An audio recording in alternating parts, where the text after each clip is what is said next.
So anytime I'm customizing a vehicle, whether it's a car, a truck, or a camper, I do like to maintain the make and model aspects of it. I might do some customization and not really use the OEM badging. For this case, what I wanted to do was put Range Runner on the back. I had this decal custom made with Brittany at iCutDecals.com.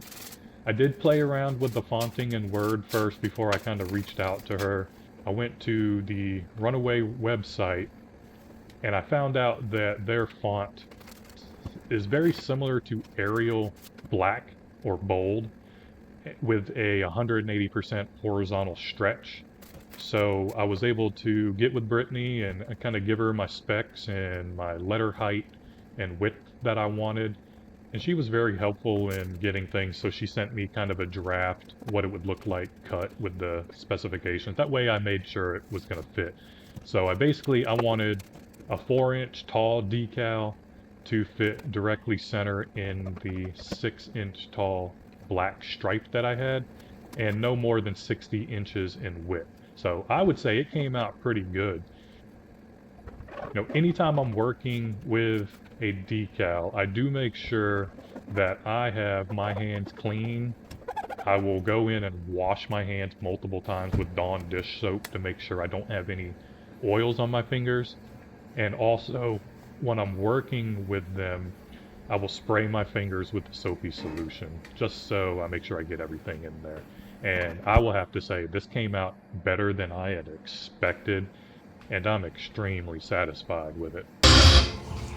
So in preparation for installing the diamond plate, I'm going to leave a 1/2-inch gap all the way across. That way it gives the appearance of a little pinstripe between the decal and the diamond plate. So I've done over here already. I just measure a 1/2 inch from below the decal and mark it. That way that I just line the top of the diamond plate up with that mark.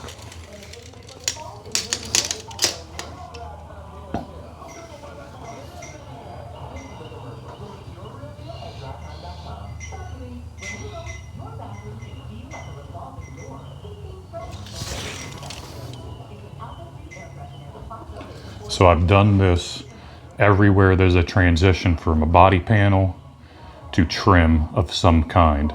That way I know for a fact that it's a 1/2 inch gap on every single panel.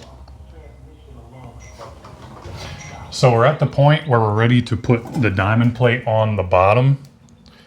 So I've thought about exactly how I want to cut it. So let me show you the setup that I'm going to try. It's a little bit of a sandwich between wood and a circular saw. So let's go look. Okay, so basically what I've done here is I have a piece of plywood.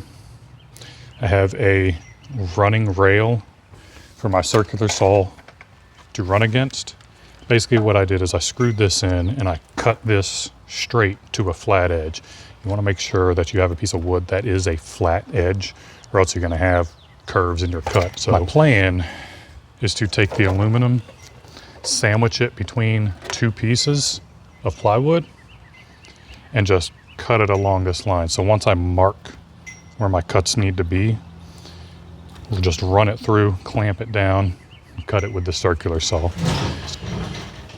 Okay, so if you have a second pair of hands, you can probably just put this up, run it against the edge on the far side over here, and mark it there with some type of marker, piece of tape, or whatever the case is. For me, what I'm going to do is just measure from corner trim inside edge to corner trim inside edge at the top and the bottom. I find it helpful to write this kind of stuff down. So I will basically polygon it out. So I have a left and a right. Then I'm going to have a top measurement here from end to end, and a bottom measurement from end to end. 69 7/8 at the top. 69 7/8. So we're consistent across. That's good. So I have my measurements for the top and the bottom. We're gonna go out there and transfer those over to the diamond plate and get us set up out there. 72 inches of plate here. I'm gonna find my 69 7/8 mark, and I'm just gonna lay this piece of tape there, and then we'll mark it.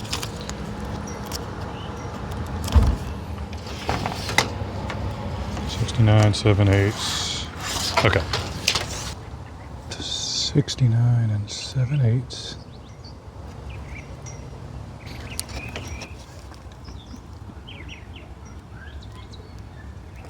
.69 7/8. Okay.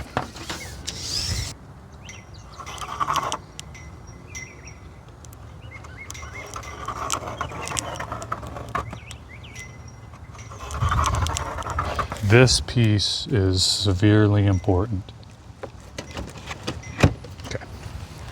So once I have it set, I just want to make sure my edge is flush. Okay.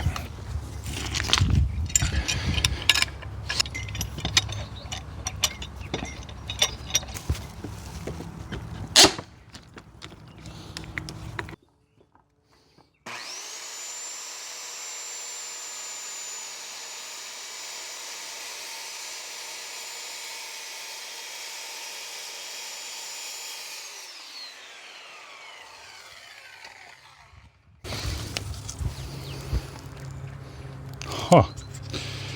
All right, so just for sakes and purposes of the cut, this actually worked out pretty damn well.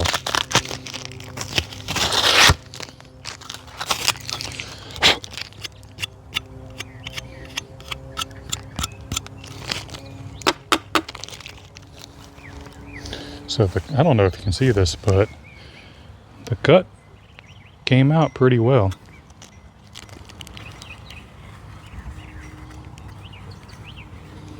Take a little file to it, but that's about it. All right, that's the way to go. So I'm at the point where I'm ready to start putting on the diamond plate down here. I've already cleaned it up with the rubbing alcohol and the backside of the diamond plate as well. The adhesive that we're going to use is this Sikaflex 221. It seems to be a decent polyurethane adhesive to allow some flexibility during movement, but also, you know, adhere the diamond plate to the body enough without being overburdensome where I'll have to whip out a chisel to get it off if I need to. So this is what we're gonna do. We're gonna give it a try here. I have a couple of straps that'll be kind of my holding capacity while the polyurethane adhesive cures. I'm hoping I have enough to really do that. But this is kind of a trial and error, so we'll see how it goes. If it works, it works. If not, that's gonna suck. So here we go. So there is a warning on this that it may cause skin irritation, so wear gloves. And like I was describing when I was taking this off, there's a certain pattern that I want to employ where it'll allow the water to drain out the bottom and it won't just get everything stuck.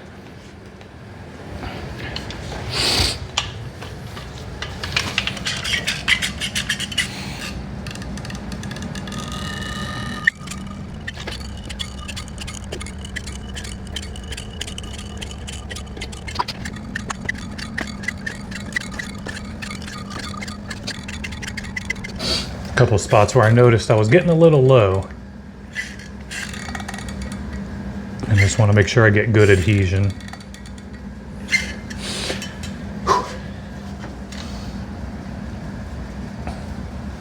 Okay, here goes nothing.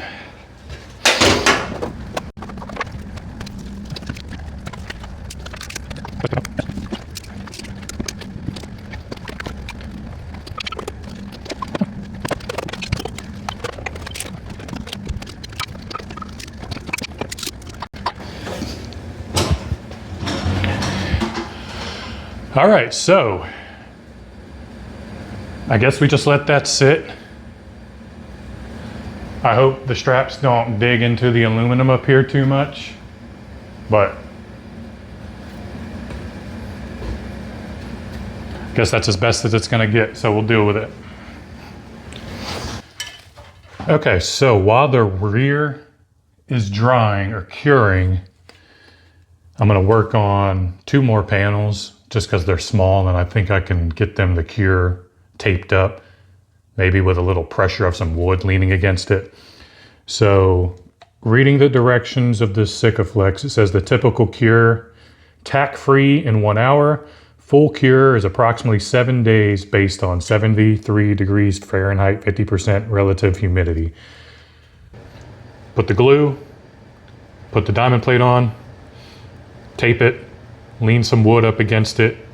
If I have to do 2 pieces in strategic spot, I can. I did order a new VIN sticker here, so I'm not worried about this at all. I have a new one coming, and I took a picture of it. If something happens, I can always get Runaway to make me another one, but they had shipped one as of today, and I'm gonna place that somewhere else, but I'm gonna leave this sticker there.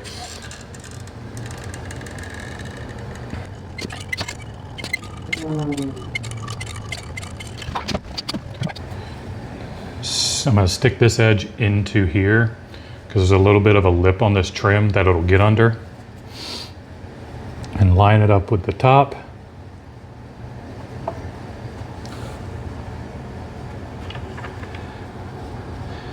And then make little adjustments to make sure my tops are aligned. And I got the bottom down here, the top, everything's aligned. And then firm pressure to get it sunk into the glue.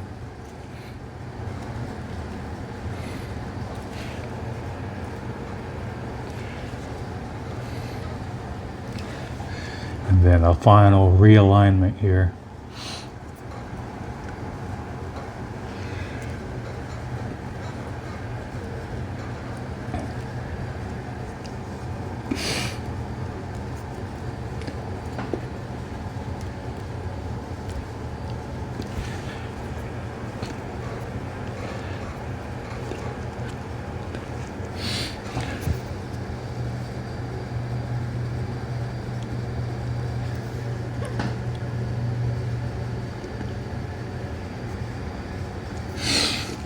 Okay.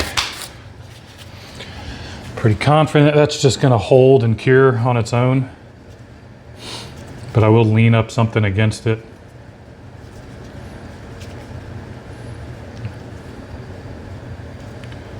But I'm just going to tape it so I know it doesn't move away from its alignment at the top.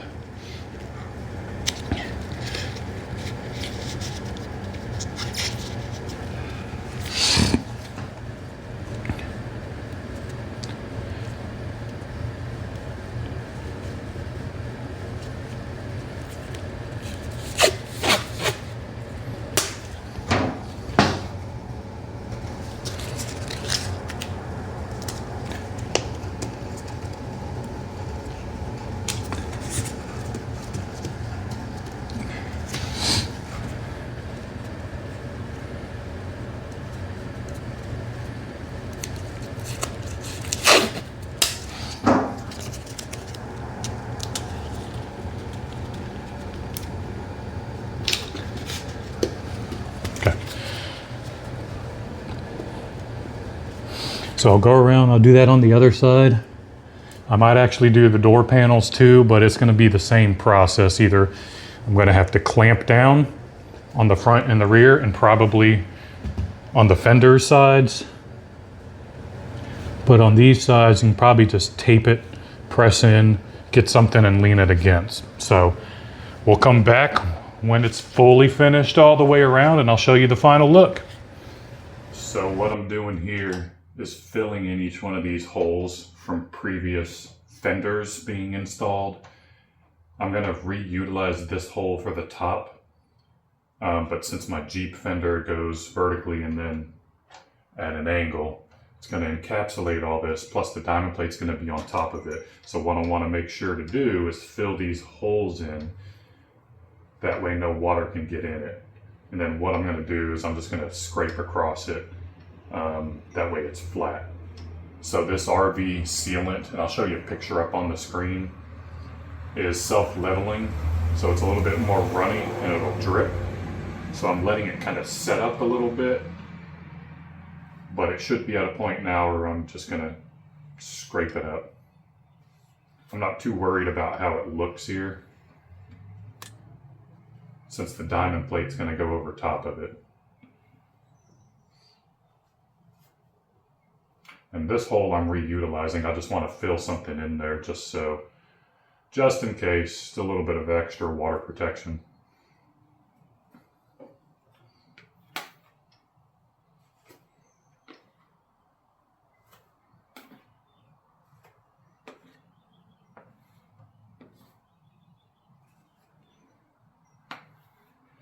I'm going to go over to the other side and do the exact same thing. So, as I said before, I'm going to reutilize this hole as the very top part for my new fender. But after I put the diamond plate on, this hole is not going to be exposed anymore. So I need to know where to drill through both the fender and the diamond plate. So what I'm going to do is really have my laser line here, and I'm going to have a reference point up here somewhere. What you want to do is have your reference point on the same plane. You don't want to have it up here because it's jutting out a little bit. If your laser level is to the left or to the right, it can skew that. So if you want some precision, you really want to pick a point that you're going to be able to see. It's not going to be covered up, and it's on the same plane of where that hole exists. So what I'll be doing is finding about a 5-inch point from that hole. It's pretty close to that line. So I know it's going to be about right there. But for the laser, I'm only worried about this vertical line, and then I'll do a measurement of where it's going to be my reference point at. So basically, I'm just going to draw a little line here, right in the middle of my laser. That way I know that vertical line matches up with that hole on the vertical, the Z-axis right here. And then I'm going to find 5 inches from that. What I like to do is really pull it tight and not use the end when you're trying to do a flat surface. If you have a flat ruler, like a grade school ruler, that can work.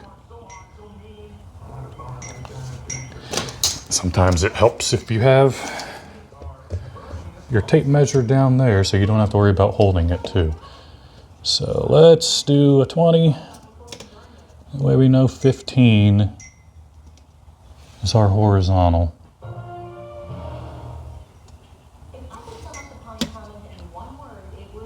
So that should perfectly get me to the center of this hole when I'm drilling in the future. So something I forgot, and I figured I'd record really quick. This horizontal line is solely based upon this hole. This is not the center point of the axle. So if you want your fender to be perfectly centered over the axle and not too far forward or not too far behind, you need to have a center reference point for the axle too. So I'm going to have this edge centered right on the top of my axle. If you want to mark it, you know, the very top of your axle, you can. I am pretty confident in doing this solely based on sight right here.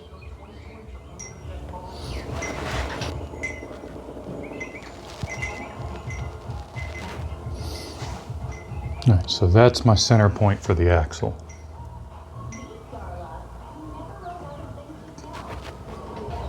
Another thing to keep in mind when you're doing these reference points is it's based solely on not moving the camper or object at all. So I have it on jack stands now. If I were to drop this back onto the wheels and lose that inch of lift, then my reference points are going to be off. The angles are going to skew a little bit. So make sure when you're installing things, you're in one set position the entire time. You're either on the wheels or you're on stands. You don't mess with the tongue jack or anything like that, because these reference points are based upon its current position. So if you move things around, things are going to get off center. Okay, so I'm going to take a stab at pre-drilling this diamond plate here. That way, when I put the adhesive on, I have a nice solid place to screw it in the middle, and that will assist me to get the rest of this glued on. So I'm going to try to get this up there with some tape.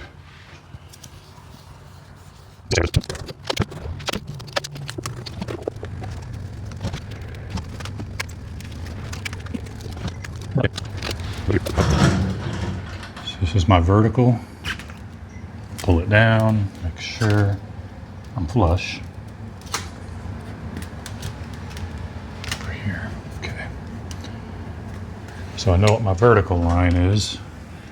Give or take a millimeter or two, depending upon the orientation of this laser level to where it was before.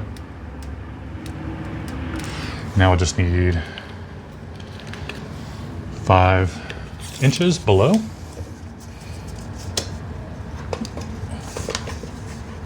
So if I go with 10, that is going to be 15 right there.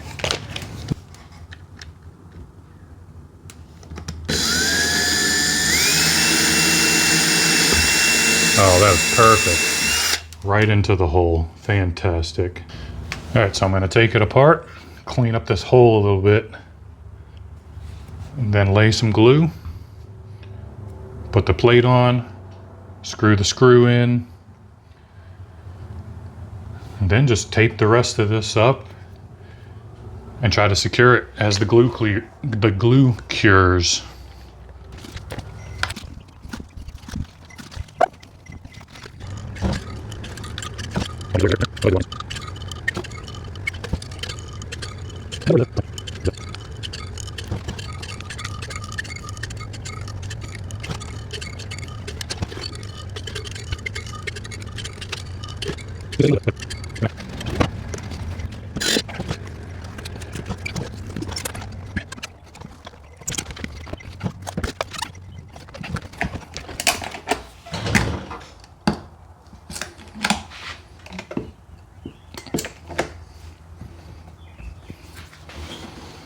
All right, so that's the sides with the fenders.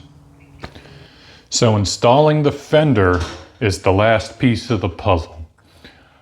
What we have marked up here on our reference points, remember, are the center point of the axle and where the screw is here. So we've already got our screw.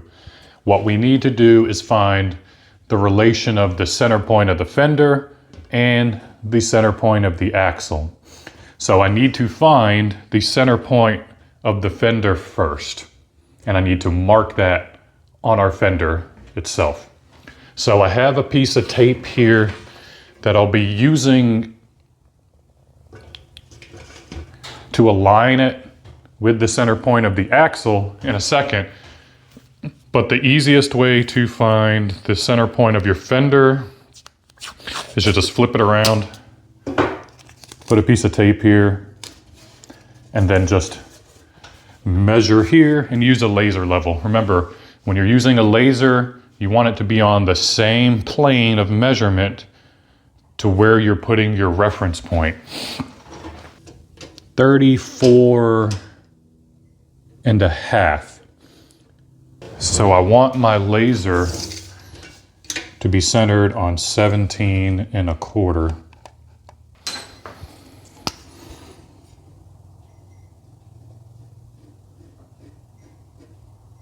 So what you want to do is just transfer it from this face over around. You could probably eyeball it fine.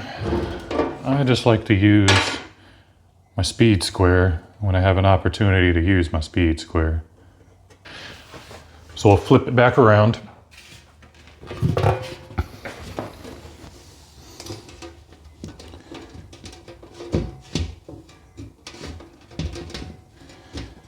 Now the next thing I want to do is center my axle and center my fender, and then I want to use my laser level to mark where this hole is going to be on the center there. All right, so that is the center of the axle. I'm just moving my fender center over to that point, making sure it's as flush as possible with the wall. Okay, so now I have those two aligned. What I want to do is basically align this and make sure everything's still kind of flush with the actual hole that I drilled earlier.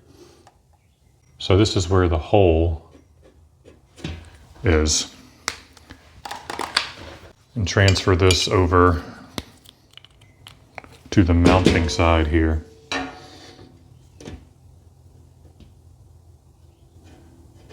So we have your axle center to the left, the line where the screw hole is, and then a 5 inch below that mark. On the fender, I've marked where the center of the axle is and where that hole needs to go on the fender. So we're going to start with the pilot hole. When I'm dealing with extreme tolerances, I like to punch a dent so my smallest drill bit can catch into it without moving around.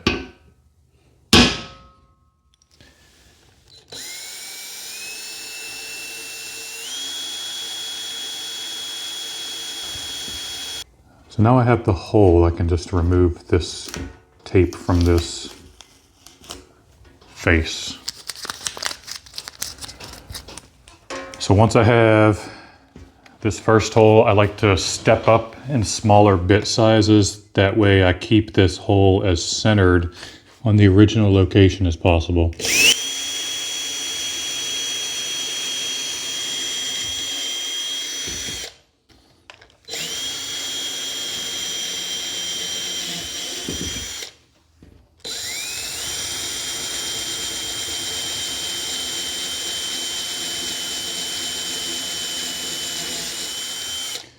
Okay, so that is about the size of the hole that my screw needs to go through without being too big.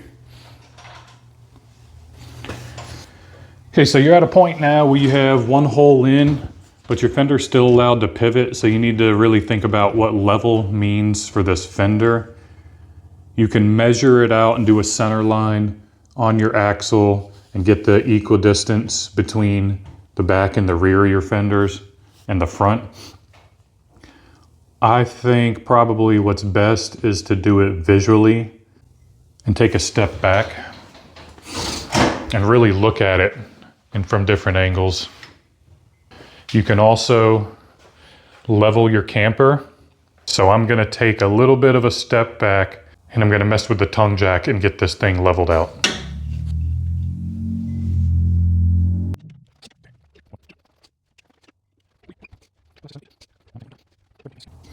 All right, perfect. So the next thing I'm going to do is mark this up inside so I know where it needs to be.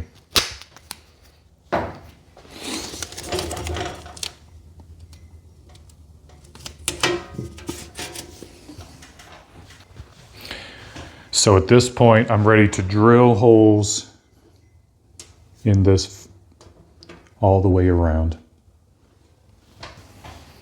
All right, so here we've marked 9 holes that we're going to drill. One of them's already drilled, but we're going to punch and drill in those locations. Okay, once you get to a point where you've drilled maybe your pilot hole in the next biggest size in your fender, and you have enough room to stick a pin through, that's a good time to stop drilling so you don't get a full size hole, but you want to be able to pinpoint exactly where the center of that hole is going to be on your diamond plate. So what I'm going to do is I'm going to bring the fender back over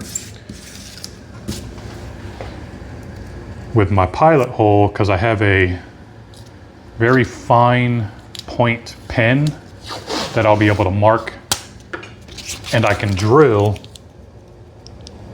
my pilot hole and bigger holes through this piece of diamond plate and through the aluminum skin of the camper for my screws to be able to get through. So I'm not fighting metal, but once I get past the metal, that screw can just dig into the wood and eat.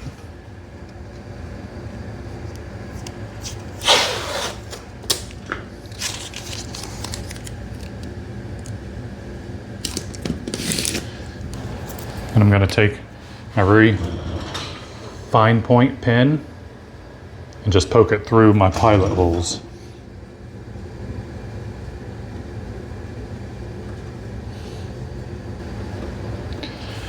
So what you're left with are these very small little dots.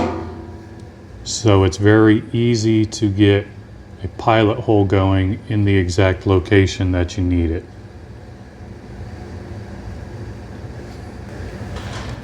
So I have each one of my holes drilled. What I like to do is just go ahead and run a screw through them. That way it can cut through the wood now instead of waiting until I install it and I'm struggling with an angle that I don't exactly have. So I want to make sure these go in straight and flush. So now's a good time to really pre-screw them.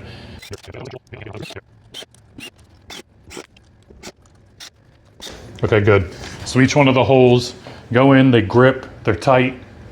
What I'm gonna do next is bring the fender over, put some weather stripping on that edge of the fender, fill these holes with a little bit of caulk, and then screw the fender on.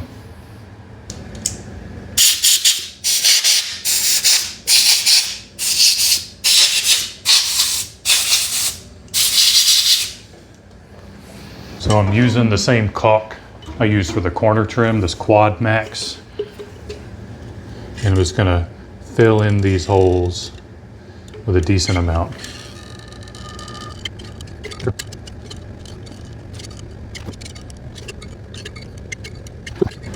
So I have a tiny bit of weather stripping just for some extra protection on that inside lip.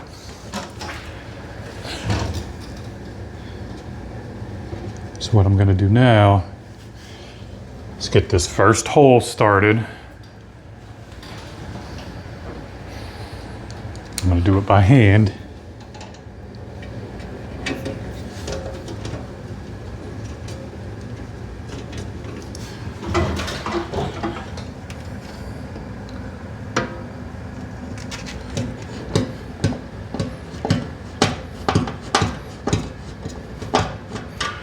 Okay. And I'm gonna make sure I'm in the right location for these other holes. And I'm gonna start down here. Work my way from bottom to top.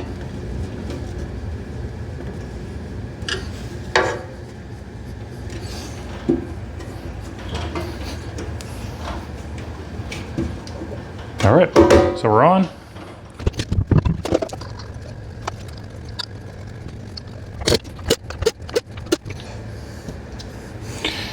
All right, and we're done. Let me get you guys a good shot of everything. So here's the first walk around with everything done. I do still need to do some electrical with the front toolbox and mount this.